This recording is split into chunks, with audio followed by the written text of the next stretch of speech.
la Biblia. Gloria a Dios. Aleluya.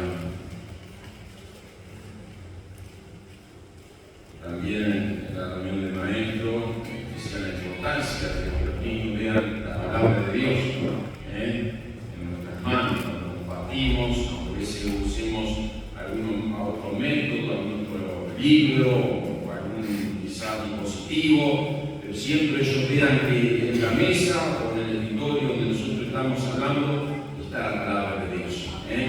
Porque el niño es importante, mire, lecciones tan básicas, mire, estas lecciones que las escucho, de que yo soy niño, pero ¿qué pasa? ¿Qué pasa con esto? Hay cosas que se han repetido por generaciones, querido. ¿Qué pasa con eso? Es que el niño visualiza. ¿Qué visualiza? No solo lo que su oído está escuchando, sino visualiza en el púlpito o lo que agarra la maestra o el maestro para enseñar qué es. ¿Qué pasa? Va a su casa y un día encuentra una Biblia que papá y mamá tenían y se da cuenta que ese libro es el mismo libro que la maestra usa los fines de semana. Mire qué poderoso mensaje. ¿Se da cuenta de la importancia de la Biblia? Así que, hermano querido, agradecemos al Señor por la palabra del Señor. Capítulo 2 del Evangelio de San Juan, verso 13, dice: estaba cerca la Pascua de los judíos y subió Jesús a Jerusalén y halló en el templo a los que vendían bueyes, ovejas y palomas de los cambistas allí sentados. Y haciendo un azote de cuerda, echó fuera del templo a todos, y las ovejas y los bueyes, y las esparció las monedas de los cambistas y volvió a las mesas. Y dijo a los que vendían palomas: quitad de aquí esto, y no hagáis de la casa de mi padre casa de mercado. Entonces se acordaron sus discípulos que está escrito: el celo de tu casa me consume. Y los judíos respondieron y le dijeron: ¿qué señal nos muestras, ya que hace estos? Respondiendo Jesús y les dijo: destruid el templo en 3 días, lo levantaré. Dijeron luego los judíos: en 46 años fue edificado este templo, y tú en 3 días lo levantas. Mas él hablaba del templo de su cuerpo. Por tanto, cuando resucitó de entre los muertos, sus discípulos se acordaron que había dicho esto y creyeron la Escritura y la palabra que Jesús había dicho. Estando en Jerusalén en la fiesta de la Pascua, muchos creyeron en su nombre, viendo las señales que hacía, pero Jesús mismo no se fiaba de ellos porque conocía a todos y no tenía necesidad de que nadie le diese testimonio del hombre, pues él sabía lo que había en el hombre. Amén. Verso 16: quitad de aquí esto, y no hagáis de la casa de mi padre casa de mercado. Quiero hablarles, hermanos, no lo hagas enojar. El jueves estuve compartiendo la palabra del Señor y justo decía de esto y escuché por mi esposa, dice: no vamos a ir al culto el domingo porque dice el pastor va a hablar de que no lo haga enojar. No estamos hablando de que no haga enojar a mí, no lo hagan enojar a Dios, no lo hagas enojar a Jesús. ¿Se da cuenta?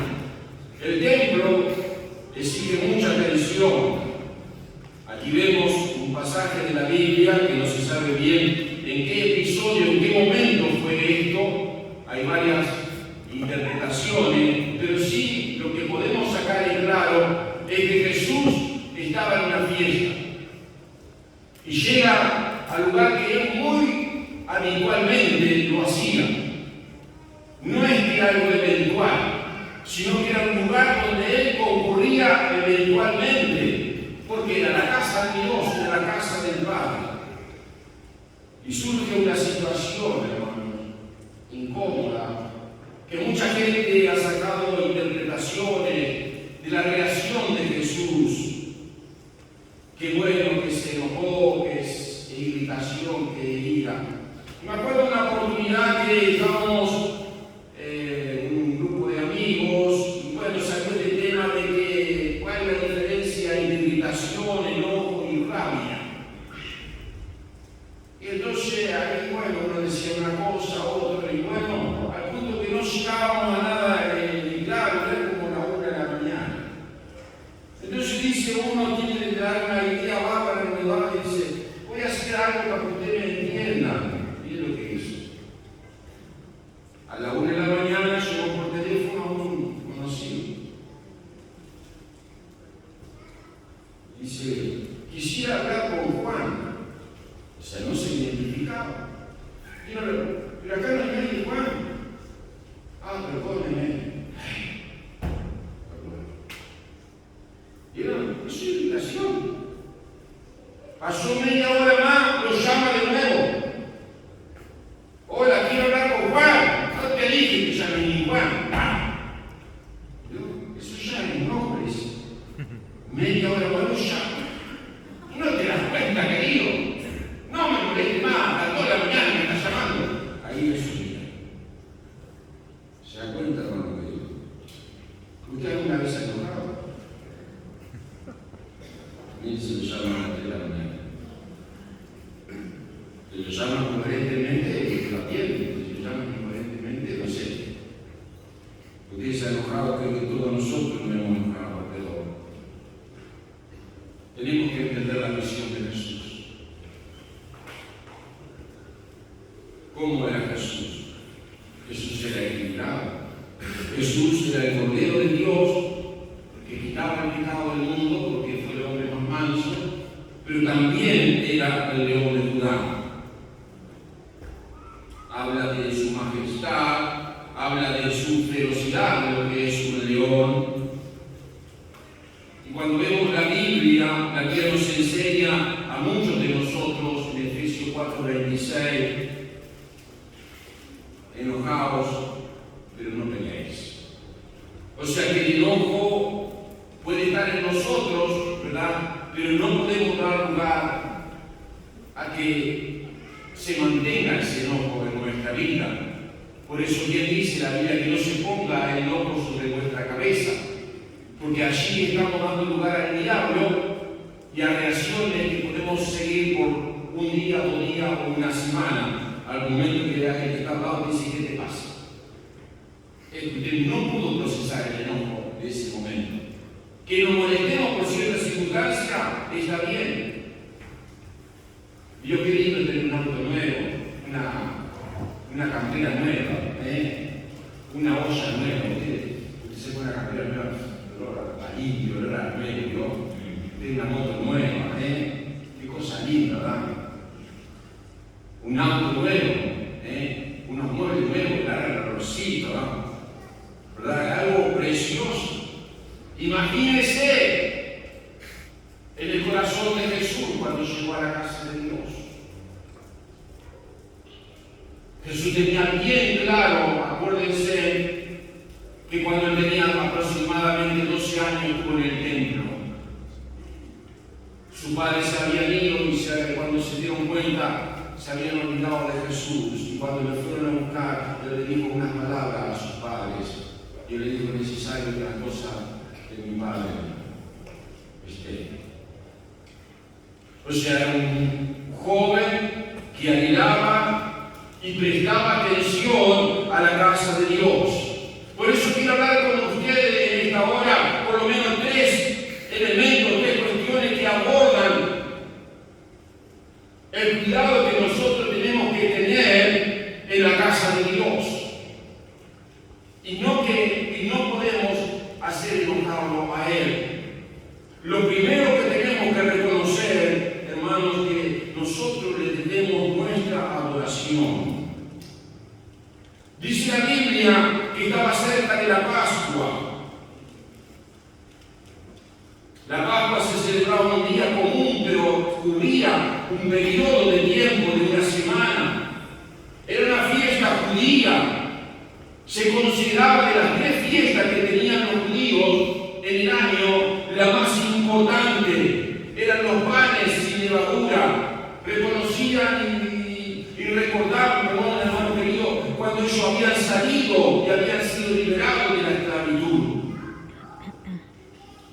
Y cuando Jesús está en ese lugar, lo primero que él reconoce, hermano querido, que el templo donde él estaba es la presencia de Dios.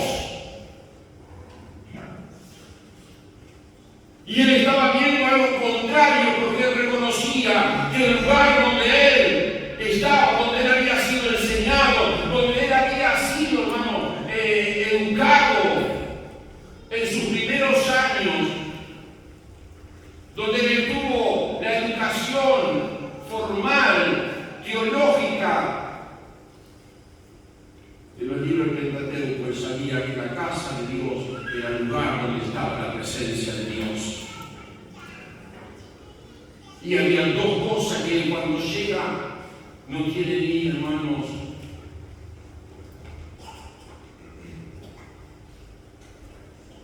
ni nada para hacer lo que estaba haciendo la gente. Primero, hermano querido, lo que ve cuando llega, dice que halló en el templo a los que vendían bueyes, ovejas, verso 14, y palomas, y a los capistas allí sentados. Había dos cosas hermosas que hacían los judíos cuando venían a esta fiesta. Una, daban la ofrenda al templo.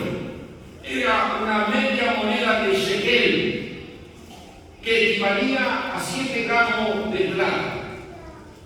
Para que usted tenga un poco de noción del equivalente, el salario de un jornalero era de 3 a 4 gramos de plata. O sea, cada judío venía y traía, hermano querido, medio shekel. O sea, un shekel valía 7 gramos de plata. Medio shekel era 3,5 gramos de plata. Traía el equivalente a un día de trabajo, cada judío para el templo. ¿Cuánto gana usted por día? ¿1.000 pesos? Bueno, ese día cada judío traía 1.000 pesos para el templo. Lo segundo que hacía, hermano querido, porque había también, usted había, ahí se dice que había bueyes, oveja, paloma y capija. Los capistas estaban por el asunto de la moneda, de la ofrenda del templo. Ahora yo le voy a explicar.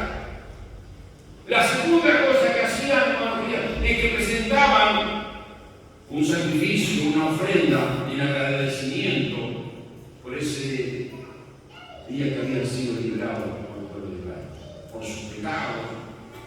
Eran cosas muy buenas.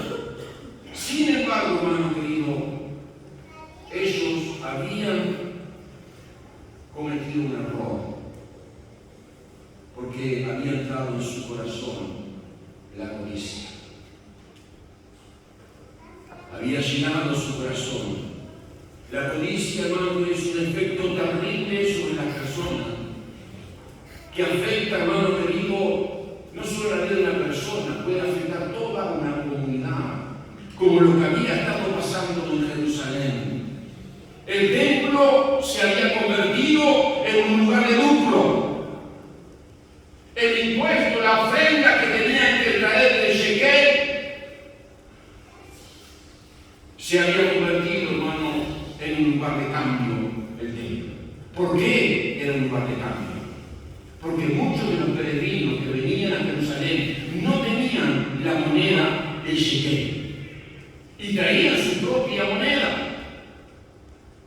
Entonces, para acceder a la moneda, es como cuando usted quiere ir a Argentina o quiere ir a Estados Unidos, quiere comprar todo, usted va al cambio a cambiar ¿qué? La moneda que usted necesita. Para entregar la ofrenda, usted tenía que entregar el shekel. Si usted traía otra moneda en el templo, no se recibía otra moneda. Entonces usted tenía que ir al cambista. ¿Y el cambista qué hacía? No es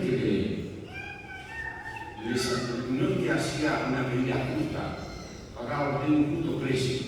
Como usted venía necesitado de cambiar y traer una ofrenda, ¿qué hacía el cambista? Lo estafaba. Si valía un jornal, si valía 3,5 gramos de plata, el shekel se lo cobraba el doble siempre. Por necesidad te pagaba el doble. Se había convertido, hermano, un lugar de negocio. Estaba en la camino.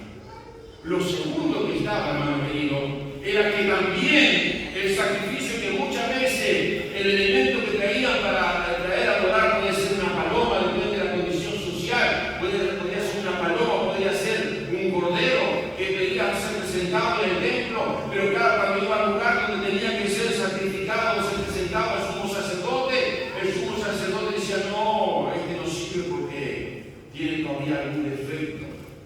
Déjemelo acá nomás que usted vaya allí, no al mercado. Vaya, en otras palabras, hermano, vaya al frente del templo, que va a encontrar, no frente, adentro del templo, que va a encontrar ahí el sacrificio, el elemento que usted necesita, que está en perfecta condición. ¿Y qué hacían con su paloma y su cordero? Lo metían para el fondo y volvían por el otro lado y se lo vendían antes de nuevo. A otro precio. ¿Se da cuenta? Habían convertido la casa de Dios. Entonces, hermano querido, imagínense cómo estaba Jesús. Muchos podemos decir, bueno, pero Jesús, fue un momento allí. No, hermano. Por 30 años él estaba viendo lo que pasaba en la casa de Dios. Cada año, cada Pascua. Cuando él comienza su ministerio, él no toleró más eso. La casa de Dios había olor a estiércol. Porque díganme, hermano, si usted estuvo alguna vez en un corral de oveja, les puedo asegurar que hay buen olor. Porque yo digo buen olor porque cuando yo estaba en el campo me encanta el olor de oveja. No, me encanta. Porque el campo tiene lindos olores. Parece desagradable. Pero imagínese el templo que más adelante allí hablan los judíos, en 40 y tantos años fue edificada de mármol, de oro, de todo lujo. Y en esa casa, ¿qué había? Había bueyes, había ovejas, había palomas y había camillas. 30 años Jesús mirando. Habían convertido la casa de Dios, hermano, en un lugar de codicia. Un pueblo que sabía el significado, hermano, de la adoración. Y Jesús reacciona. ¿Y por qué reaccionas? 30 años, una alfombra de estiércol y orín en el templo. Porque el estiércol y orín, hermano querido, y en Palestina que hacía calor había que aguantar.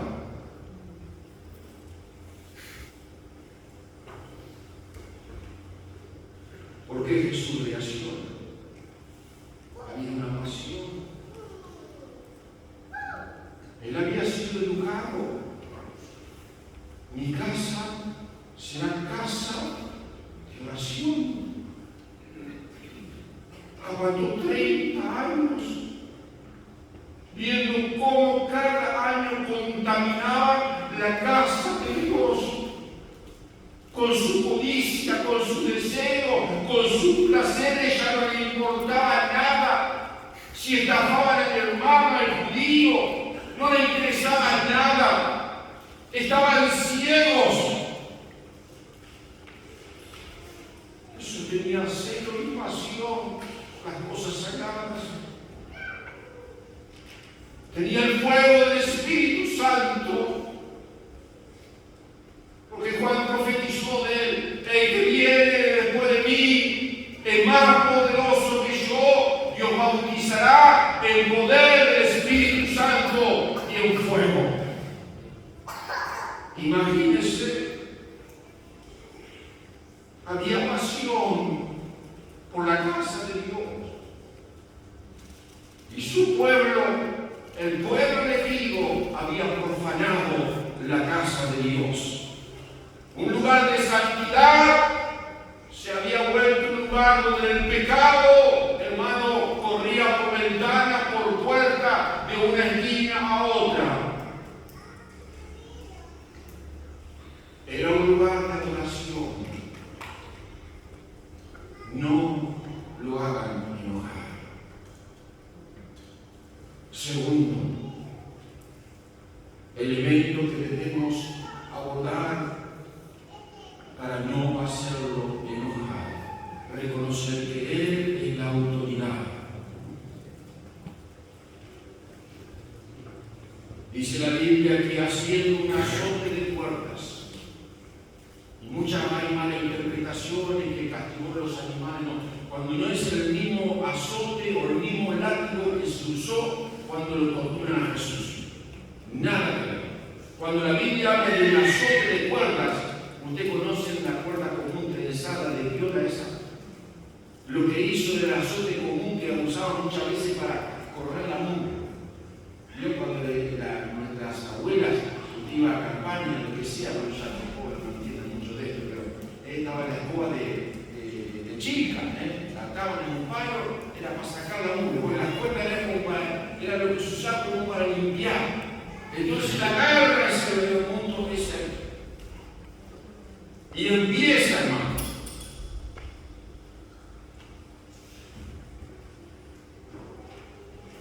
Es interesante, hermano.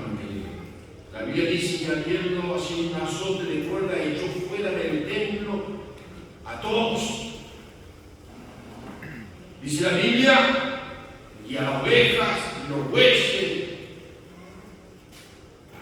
y esparció la moneda de los camisas y golpeó las mesas, y dijo a los que vendían palomas: quitad aquí esto.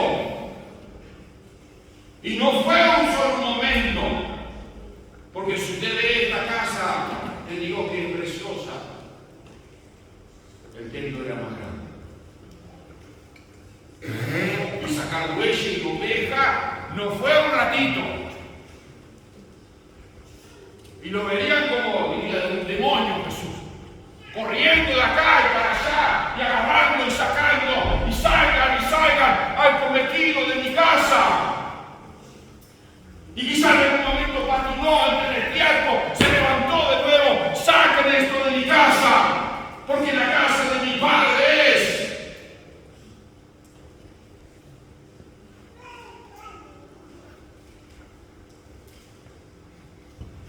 Él sigue teniendo autoridad. Lo interesante es que leo la palabra que dice la Biblia en el verso 17.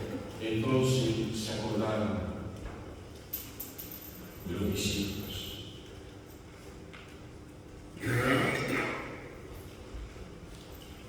Oh Dios, trayendo a la memoria lo que dice la palabra.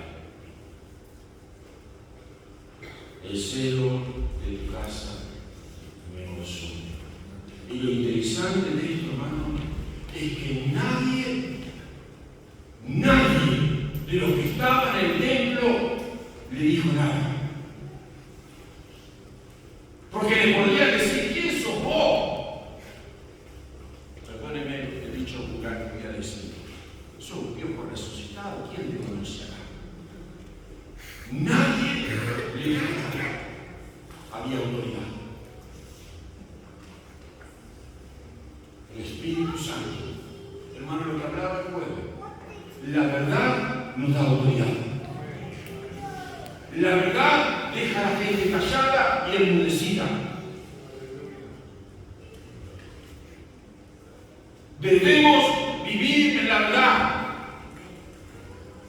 Jesús dijo: yo soy la verdad. Los judíos asumieron que Él tenía el mando. Estaban los sumos sacerdotes, estaban los levitas. Ninguno habló y ninguno dijo nada. ¿Por qué? Jesús tenía la autoridad. No solo la autoridad para hacerlo, ellos habían perdido la autoridad de judaísmo. fariseos y los saduceos habían perdido la autoridad, porque ellos habían sido parte de la codicia y del lucro en medio de la casa de Dios. El único que lo pudo hacer fue Jesús. Y se da cuenta, hermano querido, que Él establece no solo su autoridad, sino que también como ellos no entendían. Porque no entendieron, hermano, que cuando Jesús vino, imagínense, no entendieron nunca que Jesús era el enviado, era el Mesías, era el Cordero de Dios que estaba quitando el pecado de la humanidad. Él le da una palabra profética. Entonces, cuando los discípulos se acordaron de lo que está escrito, aleluya, qué bueno, hermano, de la palabra de Dios. Cuando nosotros leemos, cuando nosotros, hermano, damos un tiempo a la palabra del Señor, siempre la palabra, por medio del Espíritu Santo, nos trae, hermano, recuerdos. Y se acordaron, el celo de tu casa me consume. Entendieron, porque hasta los discípulos quedaron medio desubicados ahí. ¿Por qué hace esto? Pero ellos se tranquilizaron porque entendieron el mensaje. Mi casa es casa de oración. Pero los judíos respondieron y le dijeron: ¿qué señal nos muestras que ya que haces esto? Y Jesús le responde: destruiré el templo y en 3 días lo levantaré. Hermano, ellos no entendían nada. Ni la señal profética. Era una señal definitiva de la vida de Jesús. Ellos estaban estancados, hermano, claramente. Cegados, no podían entender de qué señal. Jesús le estaba dando todas las señales, pero ellos llegaron a decir: bueno, pero el templo dice, fue edificado en tantos años, como tú dices que vas a ir morir y levantarte al tercer día. No entendían nada. Hermanos, no lo hagamos enojar, porque el templo, el lugar de adoración, no lo hagamos enojar, porque Él sigue teniendo la autoridad. El único que tiene la autoridad sobre el templo se llama Jesús. Y lo tercero, hermano, que quiero darle, el tercer elemento que no lo hagas enojar, es que hermano, abordar la autenticidad. La Biblia nos habla del versículo 23 al 25 de la Biblia. Estando en Jerusalén en la fiesta de la Pascua, lo mismo que comenzó el verso 13, estando cerca de la Pascua. Y estando ya en Jerusalén en la fiesta de la Pascua, muchos creyeron en su nombre viendo las señales que hacían. Hermanos, debemos reconocer que hay una diferencia entre las personas que le conocen a Él y las personas que no le conocen a Él. Jesús conocía bien que muchos habían creído, pero el verso 24 dice la Biblia: pero Jesús mismo no se fiaba de ello, porque conocía a quién, a todos. Dios conoce a todos, hermanos queridos. Lo que es genuino y lo que realmente, hermanos, es apariencia. Por eso Dios está buscando desde tiempo gente que le adore, gente que reconozca la autoridad de Él, pero tiene que ser gente genuina, porque Él conoce nuestro corazón. No solo es el entusiasmo, porque mucha gente le sigue quizás por lo que hacen, por lo viendo las señales que hacían, pero Dios conoce lo que hay dentro de nuestro corazón. ¿Cuál es el motivo por que tú sigues a Jesús?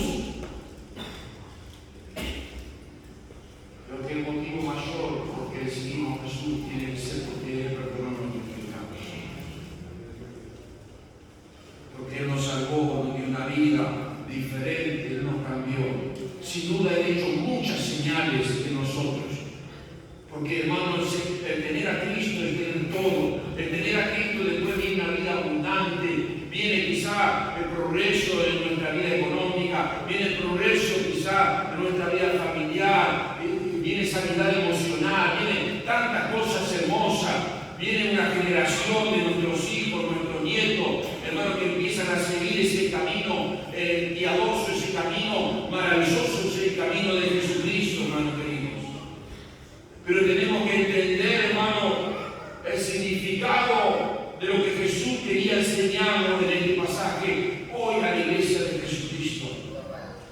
Hoy la presencia de Dios no se centra en un edificio. La presencia de Dios se centra donde ahora en nosotros. La Biblia dice, hermanos, en Corintios: ¿o ignoráis que vuestro cuerpo es templo del Espíritu Santo, el cual está en vosotros, el cual tenéis de Dios y en el que no sois vuestros? El templo que nosotros debemos de preocuparnos ya no es el templo de Jerusalén. No es este templo hermoso que es maravilloso y que sí tenemos que preocuparnos y que esté lindo, porque la casa de Dios es donde nos reunimos. No es el lugar donde estamos sentados, que es lindo tener una banca cómoda. Si la podemos tener más cómoda, mejor todavía.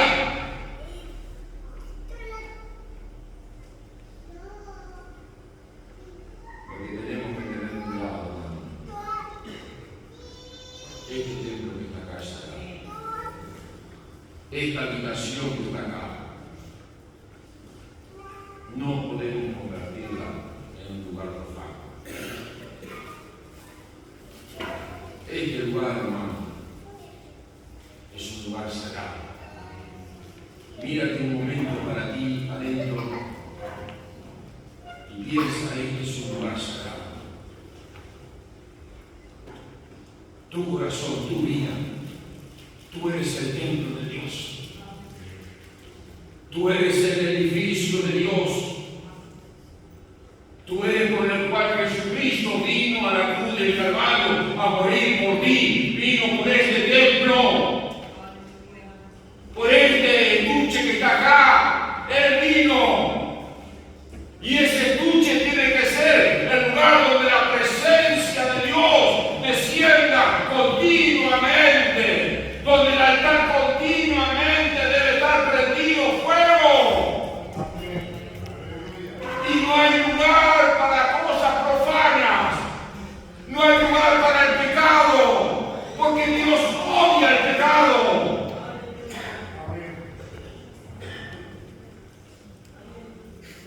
No podemos